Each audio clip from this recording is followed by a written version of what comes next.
हर एक महिला, हर एक युवा इनको लात मार के इनके गद्दी से उतारने का काम करेगा। एक दिन ऐसा आएगा जैसे इनकी सरकार गिरेगी ये देश छोड़कर भाग जाएंगे। जनता की आंखें खुल गई है, जनता जाग चुकी है, देश जाग चुका है और 2024 इनके लिए एक काला साल है। इसमें ये अपने सत्ता से हाथ धो बैठेंगे कि 2 करोड़ रोजगार देंगे हर साल। किसी भी योजना को जुमला कह सकती है तो सरकार पे कितना भरोसा किया जा सकता है। इस सरकार से बुरा सरकार आज तक पूरे भारत में कभी नहीं आया था और जितनी बेरोजगारी आज पूरे भारत विश्व में सबसे ज्यादा अगर बेरोजगारी कहीं है तो वो भारत के जिम्मेदार मोदी सरकार है और हम उसके विरोध में आज यहाँ पे लाखों की संख्या में खड़े हैं। अडानी को 10 लाख करोड़ का लोन दे देती है सरकार, नीरव मोदी को पूरा देश लूटकर भागने का पूरा चार्ज दे देती है। सर हिंदू बेरोजगार घूम रहा है, यहाँ पर हजारों की भीड़ यहाँ पे तैनात है। आप बताइए, एक हिंदू से पूछ लीजिए, मैं खुद एक हिंदू की लड़की हूँ, आप पूछ लीजिए एक हिंदू से कि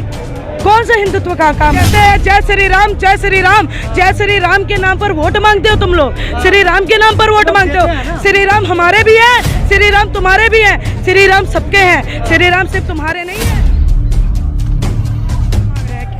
केंद्र में जो बैठी है सरकार उससे मांग रहे हैं और ये लोग कौन सा रोजगार दे रहे हैं, मांग के लिए तो आए हैं लाल किले सर। ये लोग भाषण देते हैं, ये लोग मांग करते हैं कि 2 करोड़ रोजगार देंगे हर साल और कहते हैं 15 लाख रुपए हर एक नागरिक के अकाउंट में आएगा। तो आप यहाँ पे खड़ी जनता से पूछ लीजिए कि किसी के बैंक अकाउंट में अगर 15 लाख रुपए आए हैं। कहा था कि जुमला था, जुमला था, खुद बोला है। अगर भारत सरकार किसी भी योजना को जुमला कह सकती है तो सरकार पे कितना भरोसा किया जा सकता है। जिसने 2 करोड़ नौकरी का हर साल वादा किया था, आज वो 10 लाख नौकरी पे आ गई है और वो भी कहीं नहीं है। आज यहाँ पे अगर हम देश की बात करें, देश के सेना जो हमारे दिन रात अपना जान कुर्बान करते हैं देश के लिए, वो भी आज अपने 4 साल की नौकरी पे आ गई है। उनके लिए कुछ नहीं है, उनका अधिकार छीना जा रहा है। आज इस सरकार से बुरा सरकार आज तक पूरे भारत में कभी नहीं आया था और जितनी बेरोजगारी आज पूरे भारत विश्व में सबसे ज़्यादा अगर बेरोजगारी कहीं है तो वो भारत में है, उसके जिम्मेदार मोदी सरकार है और हम उसके विरोध में आज यहाँ पे लाखों की संख्या में खड़े हैं। जब कहा था उन्होंने कि 2 करोड़ युवाओं को रोजगार देंगे हर साल, 1 साल में नहीं मिला, उसके बाद भी तो बीजेपी सरकार जीतती रही हर जगह। ये देखिए, इन पर विश्वास करती आई है जनता, लेकिन अब वो विश्वास टूट गया है। जनता की आंखें खुल गई है, जनता जाग चुकी है, देश जाग चुका है और 2024 इनके लिए एक काला साल है। इसमें ये अपने सत्ता से हाथ धो बैठेंगे और हर एक महिला, हर एक युवा इनको लात मार के इनके गद्दी से उतारने का काम करेगा। मुकाबले में कौन सी सरकार आएगी बताओ। देखिए, अभी जैसा कि आपको भी पता है कि मोदी वर्सेस केजरीवाल हो चुका है। दिल्ली में जितना काम अरविंद केजरीवाल जी ने किया है, चाहे वो गुजरात जितना काम किया है अरविंद केजरीवाल सरकार ने, चाहे वो शिक्षा पे हो, चाहे वो स्वास्थ्य पे हो, चाहे वो रोजगार पे हो। मैं आपको बताऊं, अरविंद केजरीवाल जी ने सिविल डिफेंस की नौकरी निकाली। मैडम, ये छापे क्यों पड़ रहे सीबीआई के शिक्षा मंत्री पे? छापे तो पड़े, लेकिन आप बताइए कि कुछ मिला? कुछ मिला? मोदी साहब से पूछ के आइए, जांच चल रही है, लेकिन कुछ मिलेगा तो मैं भी यहीं पे रहूंगी। लेकिन ये डर है, बचाना चाह रही है सिसोदिया जी को। बचाना चाहती तो छापा नहीं पड़वाती। छापा पड़ा है, उनका खुलेआम स्वागत किया है मनीष सिसोदिया जी ने और खुलेआम मुकाबला किया है, क्योंकि हम घोटालेबाज नहीं है, इनके तरह जुमलेबाज नहीं है। जब चुनाव आता है इनको डर होता है, उसके बाद ये छापा पड़वाना शुरू कर देते हैं। आप एक आरोप लगाते हैं कि प्रधानमंत्री हिंदुत्व की राजनीति कर रहे हैं, केजरीवाल जी तो यही कर रहे हैं सेम काम।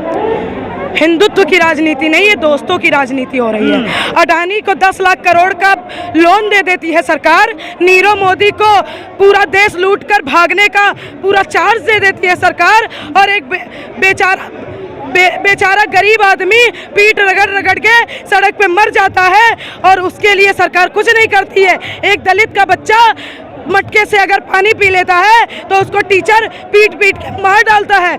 आज देश कहाँ जा रहा है? आप सोचिए, देश कहाँ जा रहा है? मोदी साहब को बिल्कुल भी शर्म नहीं है। मेरे पापा खुद आर्मी में हैं, आर्मी में थे, तो मैं आपको बताऊं कि आर्मी की जो ट्रेनिंग होती है उस ट्रेनिंग को पूरा होते होते ही 12 साल लग जाते हैं। अभी आप कह रहे थे कि महिलाएं जो है हटाना चाहती है, बिल्कुल हटाने की। बिल्कुल हटाना। लाल किले से प्रधानमंत्री कह रहे हैं महिलाओं को सम्मान दिलाने के लिए परेशान है, भावुक हो गए वो उनकी। अच्छा, महिलाओं को सम्मान देने का काम ये लोग बात करते हैं, और इनका एक मंत्री प्रेस कॉन्फ्रेंस में कहता है कि लड़कियां छोटे कपड़े पहनती हैं इसलिए इनका रेप हो जाता है। शर्म नहीं आती है ऐसे एक मंत्री को? रेपिस्ट का स्वागत करने जाता है। रेपिस्ट का स्वागत करना चाहता है। तो ऐसी सरकार, ऐसी जुमलेबाज सरकार, लोगों की आंखें खुल गई है। जिनका खुद का परिवार नहीं है, जिनके खुद के बच्चे नहीं हैं, वो क्या जाने महिलाओं का सम्मान, वो क्या जाने परिवार कैसे चलता है। आज देश में इतना बेरोजगारी बढ़ गई है, इतना क्राइम बढ़ गया है, लेकिन मोदी साहब का आंखें नहीं खुल रही है।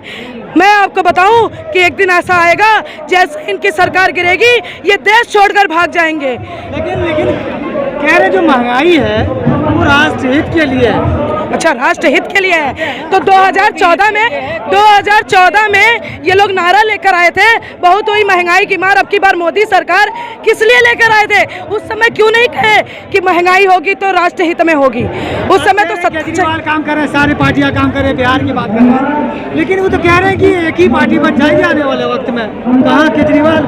हाँ, एक सरकार बन जाएगी, इसीलिए बन जाएगी क्योंकि ये लोग डिक्टेटरशिप, तानाशाह की सरकार लेकर आना चाहते हैं, और वो दिन दूर नहीं है। अगर ऐसे ही हमारी सत्ता में मोदी सरकार राज करती रही तो वो दिन दूर नहीं है कि हमारे यहाँ पे तानाशाही शुरू हो जाएगी।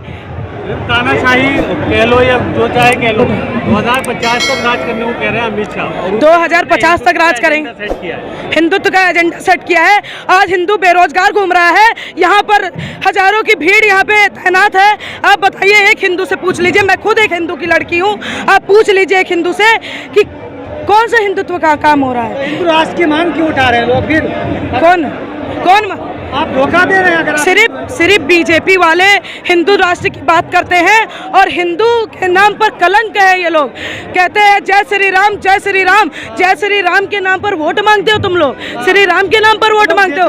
श्री राम हमारे भी हैं, श्री राम तुम्हारे भी हैं, श्री राम सबके हैं, श्री राम सिर्फ तुम्हारे नहीं है। राम के नाम पे वोट मांगते हो, ये लोग दे भी तो रहे हैं ना। ये लोग सर्टिफिकेट देंगे हमें हिंदू का, ये लोग हिंदू का सर्टिफिकेट हमें देंगे। गाँव के लोग उनको वोट दे रहे हैं इनके नाम पे। हाँ, दे रहे थे वोट, अब नहीं देंगे। अब देश जाग उठा है। आप देख सकते हैं हजारों की भीड़ में लोग यहाँ पहुंची हुई है। आज बेरोजगारी, भुखमरी, महंगाई देश को बर्बाद कर रही है। और आपको मैं बताऊं कि कभी भी पैसों का केंद्रीकरण नहीं, विकेंद्रीकरण होना चाहिए। जब लोगों के हाथों में पैसा जाएगा तभी देश विकास होगा। एक जगह अंबानी अडानी को पैसा इकट्ठा करके दे दोगे, उसके बाद क्या दुकानों पे सामान लेने के लिए अंबानी अडानी जाएंगे? आप बताइए, सारा जो उद्योग है, सारा जो छोटे छोटे फैक्ट्रियां हैं, आप रोजगार के लिए आंदोलन कर रहे हैं तो दे तो रहे, अग्निवीर को तो दे रहे। अग्निवीर को रोजगार दिया है। 12 साल में आर्मी की ट्रेनिंग पूरी होती है। मेरे पापा खुद आर्मी में थे, मैं आपको बताऊं, 12 साल में आर्मी की ट्रेनिंग पूरी होती है। 4 साल में ये लोग बंदूक पकड़वाना सिखा रहे हैं, सीमा पर लड़वाना सिखा रहे हैं, मेडिकल खत्म कर रहे हैं, कैंटीन की सुविधा खत्म कर रहे हैं। किस दिशा में हमारे देश को लेकर जा रहे हैं? 4 साल में रिटायर कर रहे हैं, हर चीज खत्म कर रहे हैं। आप बताइए, जो रिटायर हो जाएगा फौजी वो क्या करेगा? ना उसकी शादी, बीजेपी दफ्तर में तो कह रहे हैं ना। शर्म नहीं आती इन लोगों को? एक देश की रक्षा करने वाले सीमा पर सैनिक जो -20 डिग्री सेल्सियस में, 60 डिग्री सेल्सियस में सीमा पर रक्षा करते हैं, उनको कहते हैं ये गार्ड की नौकरी रखेंगे। रोजगार अगर ये है तो अपने बेटों को चौकीदार बनाइए, अपने बेटों को पकौड़े तलवाइए।